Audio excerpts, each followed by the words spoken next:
Assalamualaikum warahmatullahi wabarakatuh. Perkenalkan, nama saya Ratkia. Saya mahasiswi Prodi PSD STKIP PIRI Banjarmasin, kelas Banjarbaru semester 3. Saya membuat video ini untuk memenuhi tugas mata kuliah kewirausahaan dengan tema pengawasan dalam kewirausahaan. Baik, langsung saja.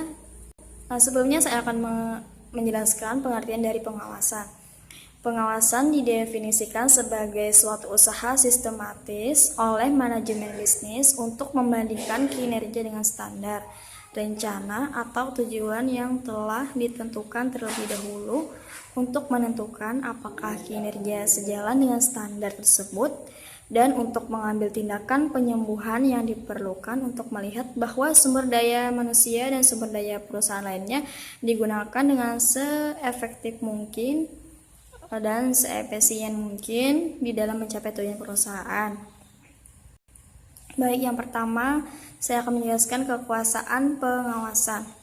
Kekuasaan atau wewenang adalah hak untuk memerintah atau memberi perintah sejauh mana individu mampu mempengaruhi yang lainnya sehingga mereka merespon perintah yang diberikan kepada mereka dinamakan kekuasaan. Kekuasaan dan pengawasan saling berhubungan erat. Baik, yang pertama, kekuasaan total dari seorang wiraswastawan. Kekuasaan total yang dimiliki oleh seorang wiraswastawan terbentuk dari dua jenis, yaitu kekuasaan posisi dan kekuasaan pribadi. Kekuasaan posisi adalah kekuasaan yang berasal dari posisi organisasional yang dipegang oleh wiraswastawan. Sedangkan kekuasaan pribadi adalah kekuasaan yang berasal dari hubungan kemanusiaan wiraswastawan dengan yang lainnya. Kemudian yang kedua, langkah-langkah untuk meningkatkan kekuasaan total. Yang pertama, rasa berkewajiban pada anggota organisasi lainnya yang diarahkan pada dirinya sendiri. Kemudian yang kedua, kepercayaan pada anggota organisasi lainnya bahwa dia memiliki tingkat keahlian yang lebih tinggi dalam organisasi. Lalu yang ketiga, rasa identifikasi yang dimiliki oleh anggota organisasional lainnya dengan wiraswastawan.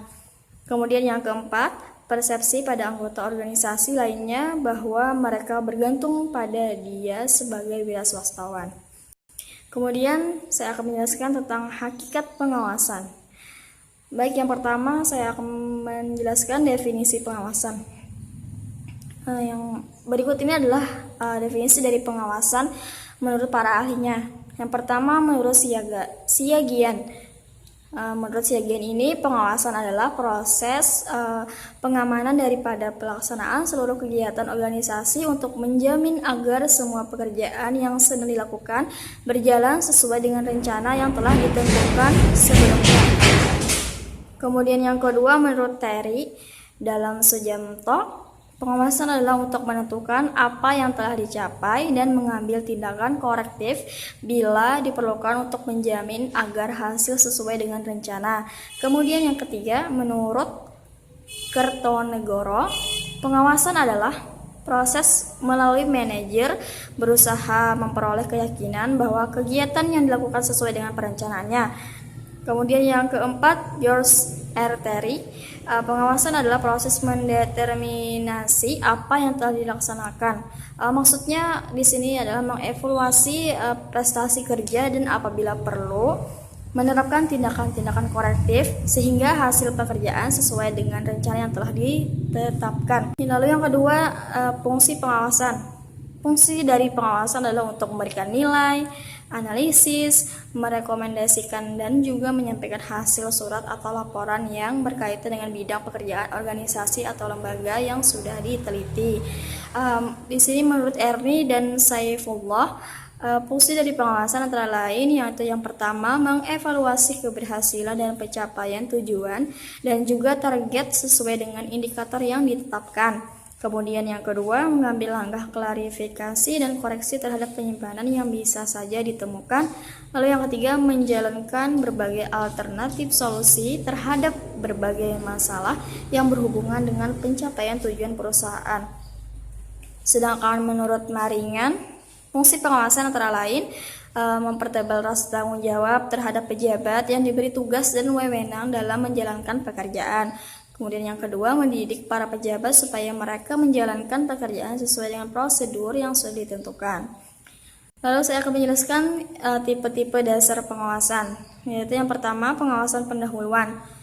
Pengawasan ini terjadi sebelum kerja dilakukan. Pengawasan pendahuluan mencakup semua upaya manajerial guna memperbesar kemungkinan bahwa hasil-hasil aktual akan berdekatan hasilnya dibandingkan dengan hasil-hasil yang direncanakan.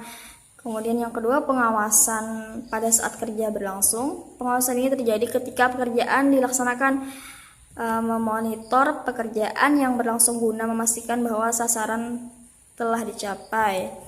Kemudian yang ketiga, pengawasan feedback, yaitu mengukur hasil suatu kegiatan yang telah dilaksanakan guna mengukur penyimpangan yang mungkin terjadi atau tidak sesuai dengan standar.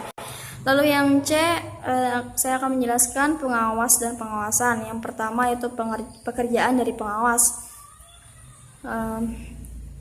Jadi tanggung jawab dasar dari pengawas adalah membantu manajer lini dengan fungsi pengawasan dengan mengumpulkan informasi yang sesuai dan menghasilkan laporan yang mencerminkan informasi ini. Aktivitas pengawasan hendaknya dilakukan jika manfaat yang diharapkan dari pelaksanaan aktivitas tersebut lebih besar dari biaya pelaksanaannya.